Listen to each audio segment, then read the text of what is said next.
ำกันเด้อทุกคนวันนี้เด้อสุกจะสู้มีสุกะสิออกเลี้ยงงัวไหนมาเลี้ยงงัวนำกันเด้อไปใส่สุกเลี้ยงงัวเด้อสุกเลี้ยงงัวไปเด้อทุกคนสุกะสิพาให้ทุกคนไปนำกันเด้อ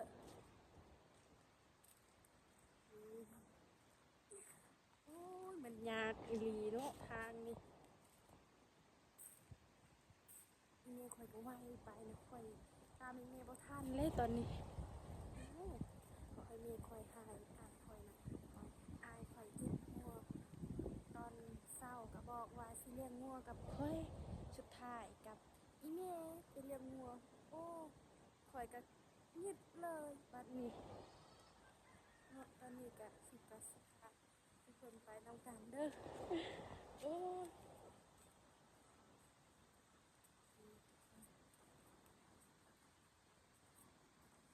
สุกกสิพายเฮียค่ะทุกคนเบิ่งนำกันเด้อว่าสุกสิเป็นหรือว่าตอนน้อยๆสุกก็เคยขายแบบนี้ตลอดแหละไปสิฮอดน้ำเซแล้วน้องน้ำเซแล้วเนาะถามก่อนเด้ออีเม่เจ้าสิไปนะ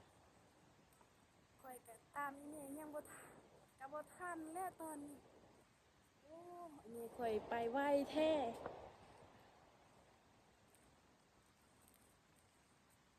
ตามชีวิตสุดเด้อทุกคนวันนี้สุกะสิพาให้ทุกคนตามชีวิตสุกว่าจะเป็นแนวใดเนาะชีวิต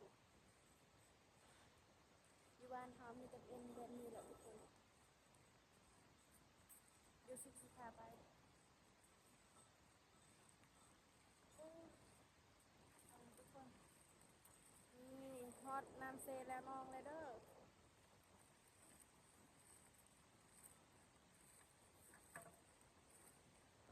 นอนเฮือแล้วเด้อทุกคนอีเมย์ข่อยกะนั่งสักน้ำเนาะตัวนี้สุกสิคาวายมาเด้อลำแกะตะแกงเฮ้ยเด้อในกับเจ๊คือลำแกะตะแกงเลยลำแกะได้กล้วยโซดลำแกะอลึงเด้อเนาะลำแกะอลึงไปกินเราตั้งว่าสุกใหญ่เด้อผู้ใหญ่ลุงสุดตัวเด้อผู้ใหญ่ยาวเด้อยาวยาวตารางไปตัวในกะเกียตะแกงในบริเวณนี่ตะแกงเด้อมาเด้อวันนี้สุกกสิพาให้ทุกคน